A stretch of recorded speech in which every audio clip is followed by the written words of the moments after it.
better way, better life, more meaning. Sometimes life needs adjustments to work out for us, and making these adjustments can be difficult to see.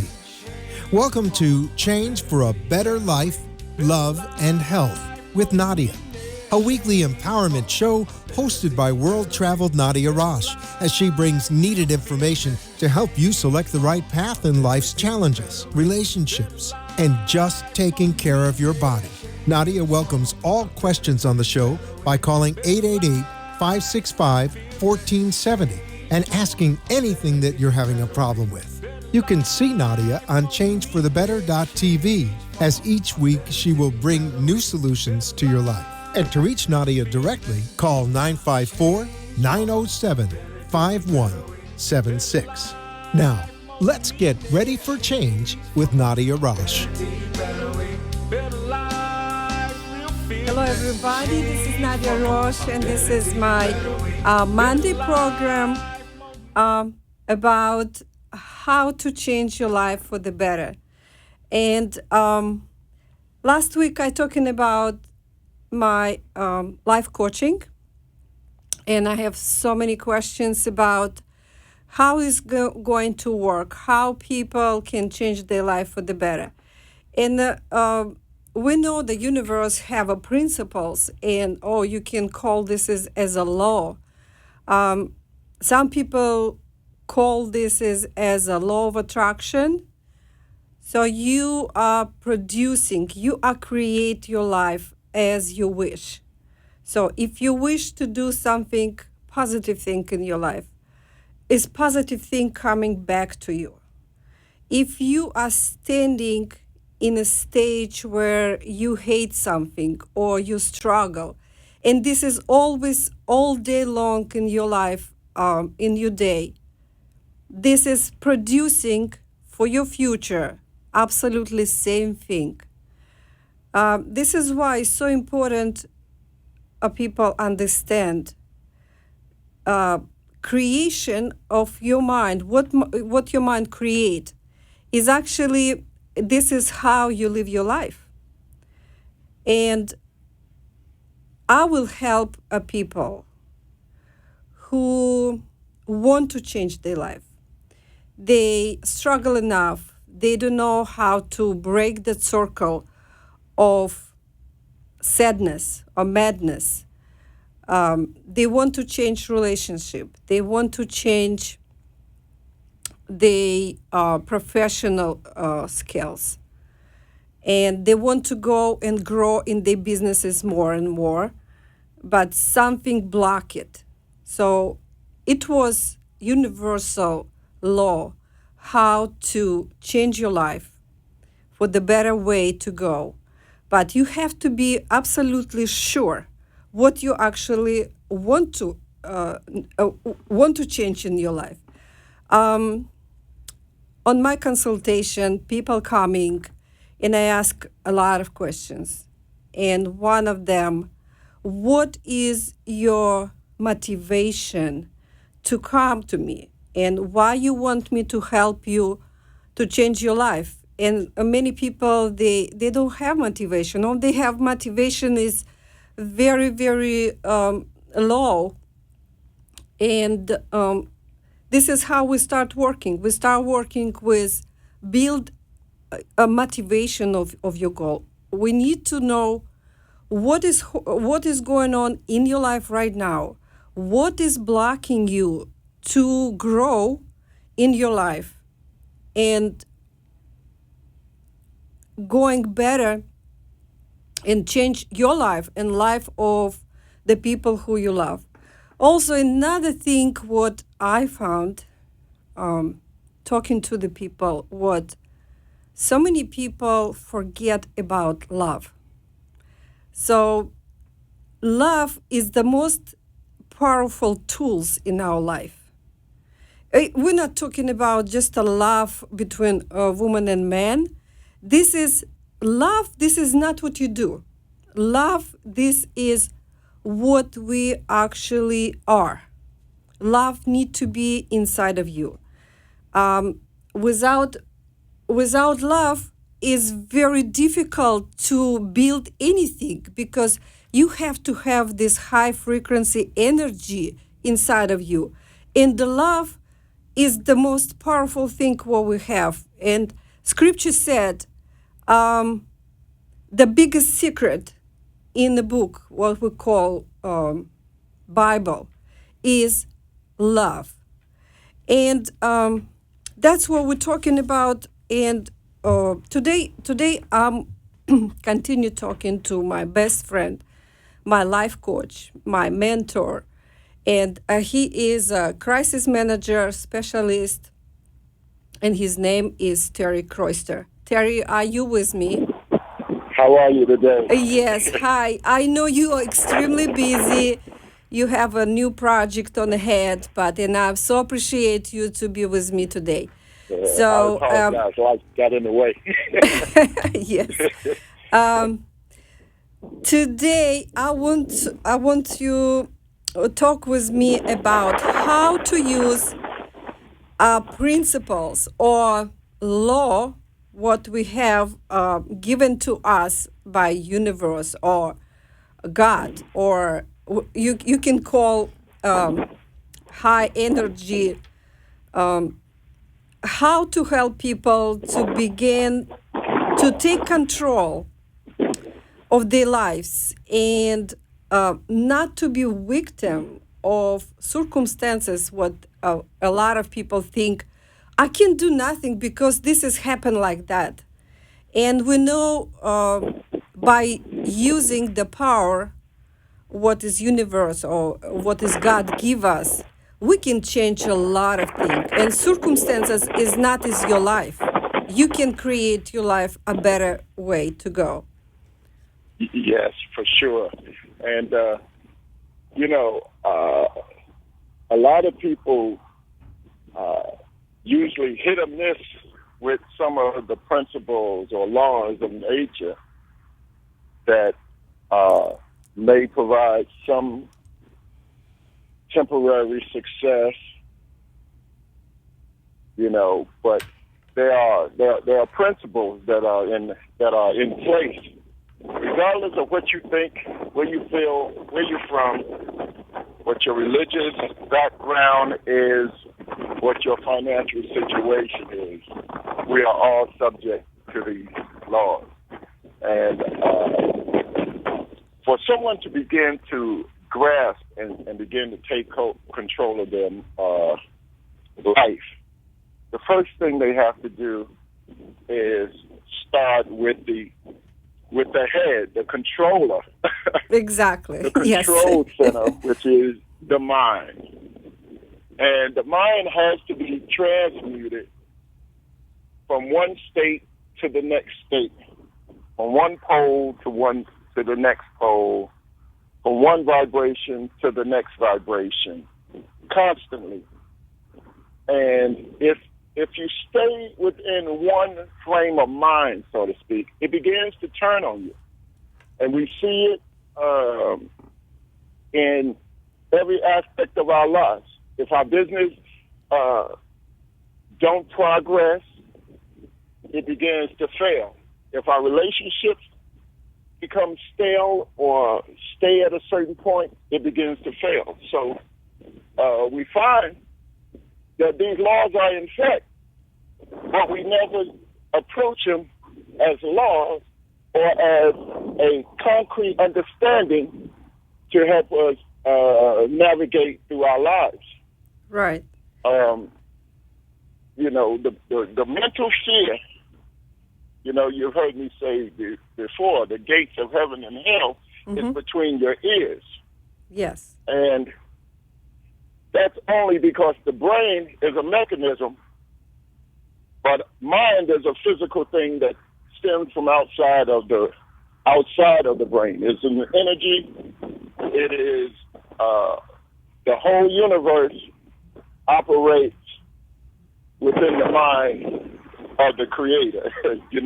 Yes, we have a one brain, but we have two minds, conscious Right. mind and subconscious mind.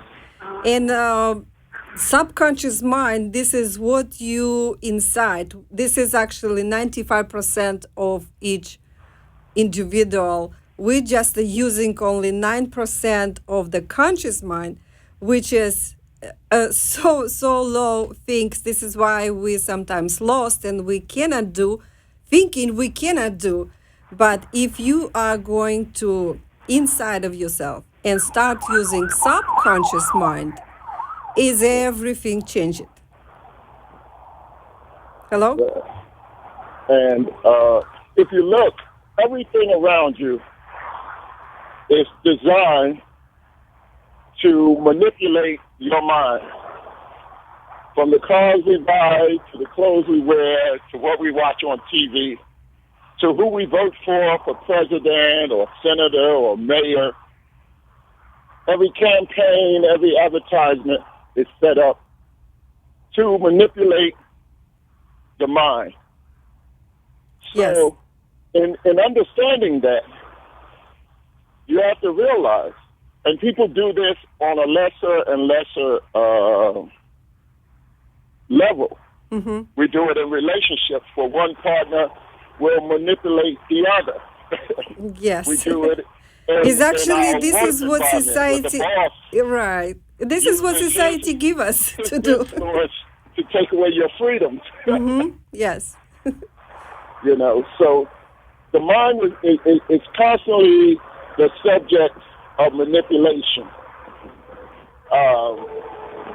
And therefore, for someone to truly take back their life, they first have to take back their mind. Yes. It's through your mind in which all other things are governed. Mm-hmm. Your health, your well-being. Yes. You know, we talk about it in an outward sense as if, you know, because we think very materially.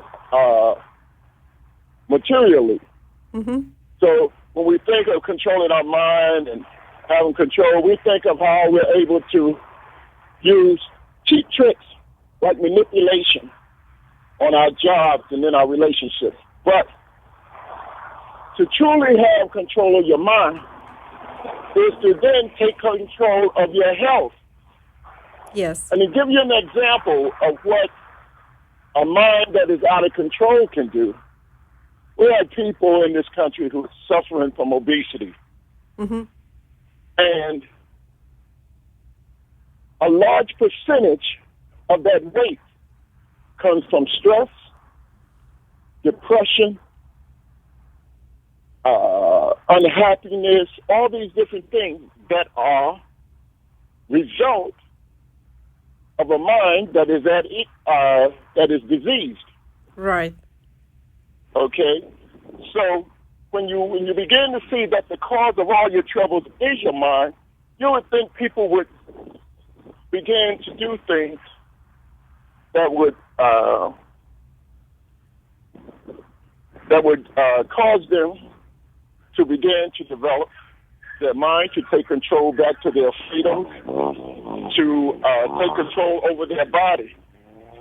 Every cell, we have trillions of cells in our bodies. Right. And every cell is under the control of the mind. Mm-hmm. Or can be under the control of the mind, I should say. Because when we begin to think on them, when we begin to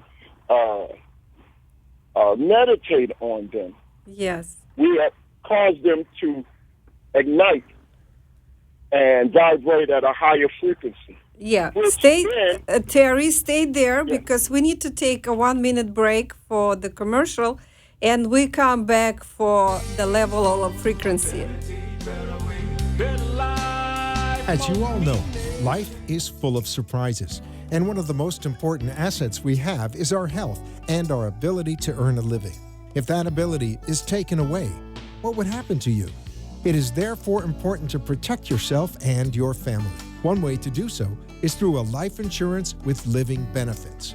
This type of life insurance policy does not just pay out at death, it advances you all or some of the death benefits while you are alive. Should you be faced with either cancer, stroke, heart attack, or several other critical illnesses, call Frank Flavian for an insurance need analysis at 954-318-0561. You are listening to Change for a Better Life, Love, and Health with Nadia Rosh as she explains options in your life.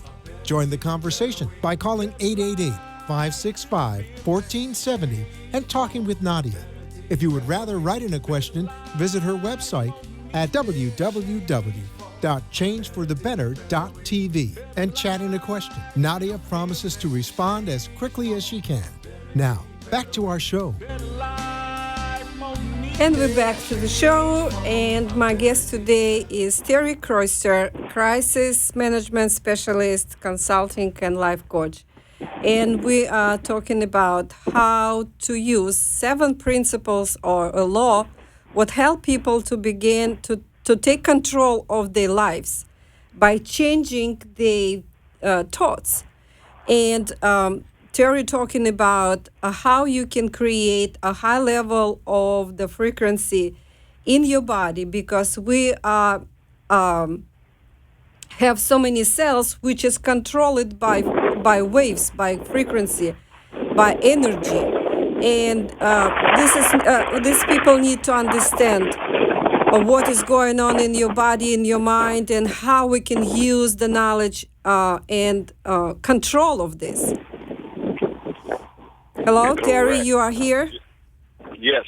Okay, and, yeah. As I was saying, where we have the different levels that we're able to control ourselves, but we live our lives so haphazardly. We let things think for us. We let things dictate our emotions. We allow everything around us to influence us. And the first step into regaining your life is first to take control of your mind. And over the next couple of weeks, we would like to begin to show you different methods in which you begin to practice that will allow you to begin to think on purpose, to you decide your every movement and not become a creature of habit. Yes. Because it's this habitual action that has lulled mankind to sleep. It's this habitual, whatever is in fashion, now you throw out the old and now you're on to the next thing. Mm-hmm. This focus that is no focus at all is... Yes, so many people, that's I start talking about life coaching, and some people coming to me and to you too. I believe this is the same group of people who they don't know what is motivation, they don't know what is the goal, they don't know how they can make this energy work for them, and how to change the mental reset. You have to reset your mentally and have a plan and have a goal and stay focused when you know what you're doing. And this is only the way to go. It's the same approach as people do physical fitness.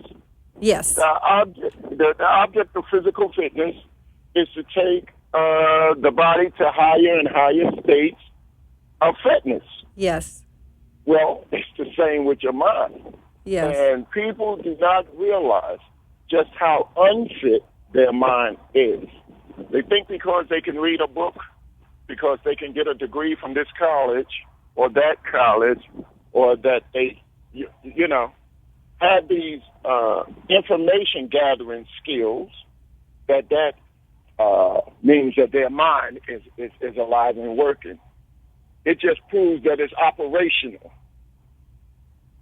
But when you look at your life, when you begin to dissect your life, you find out that you are subject to every whim. Even the people who say, I'm my own person, once they analyze their life, they realize that is not true.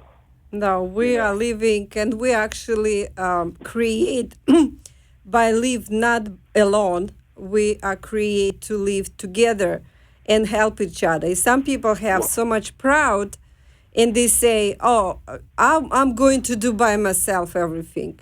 But this is not possible. Every successful person in this planet, they never do this is by themselves. They always right? have team. They always have mentors, life coaches, people who doing something good together. Yes. In the book Think and Grow Rich, Hmm. uh, one of the things that struck me when I read it many years ago was the fact that they did the study on Henry Ford. And Henry Ford had a sixth grade education, Hmm. but a brilliant mind. And a reporter was going to embarrass him in an interview and say, try to give him some, you know, question that would force someone with a higher education. And Henry Ford pointed to his phone, which had all these different lines, and he said, I have access to everyone that knows how to answer every question you can answer. Yes. So understanding, having a great mind isn't about necessarily about retaining all that information for yourself. It's knowing how to apply knowledge and wisdom. Exactly. Knowledge And that, without action is actually staying as a information, as a just knowledge, and not help you do anything. This is why you need to have somebody who can push you sometimes to do it yeah, or control it, a process, because a lot of people can start doing but they can't continue doing, and this is after practicing 2-3 times they say that's not working. But if we right. see the successful people, they are practicing a whole day life, you Yeah, know. Every a famous and successful businessman or artist or sportsman, they start practicing from 3 years old, from 7 years old, and they do this as constantly a whole day life. yeah. And success can be can fool you because we'll think that because somebody has accumulated wealth or financial freedom that they are somewhat smart, but that's not true. And when you get into the understanding of the mind, you'll realize that it's under what influence was this created. We have a lot of people who nurture, we see movies made all the time, where the downfall of the most powerful person, they got powerful because they used insecurity as a tool for power, for money, for all those things. Hmm. And you got to understand when you do that, when you do attain riches, you are now unhappy. Yes, that's a You, happen you all the understand? time So it's with some always people. the Hmm. underlying what was nurtured in your journey to success. If you nurtured a bunch of negative habits like insecurity, fear, uh, the Hate. Napoleon Yeah. complex, I'm too short, I'm too Right. fat, I'm too this, I'm too black, I'm too white. If you use these as your motivating factor, happiness will elude you every time. Yes. And you will become a materialistic junkie for wine, women, and song. You keep Yes. chasing things. Hmm. You keep chasing things to make your success, whether it's 22 cars or all these things. So that is an important part that you have to understand. You cannot use everything to your advantage. A lot of people, like I said, they use their insecurities. And then the more they gain, the more successful they have, they become more and more insecure. Right. and their insecurity becomes heightened. Mm-hmm. So now they can't be questioned. They feel that everyone is out to get them. This is not a happy state, and this does not create happiness within the mind, within the body, within. And nobody can make it them happy, because Right. this is need to be inside of you. Right. So today we are almost done, and we're going to continue to talk about this, because this is a big subject. And I see everybody next Monday on 6 p.m. on 1470 a.m. And we will be happy to help you to change your life for the better. So for this moment, we are going to tell everybody, be happy, be healthy, be love, and your life is going to be changed. Thank you very much, and see you next Monday. Better life, more meaning. You have been listening to Change for a Better Life with Nadia Rosh as she explores the mysteries of life, love, and health. Tune in next week for another chapter that will help you make the right choices in your everyday situation. If you wish to contact Nadia, please call her at 954-907-5176 directly, or visit the website www.changeforthebetter.tv. And thank you for tuning in for Change.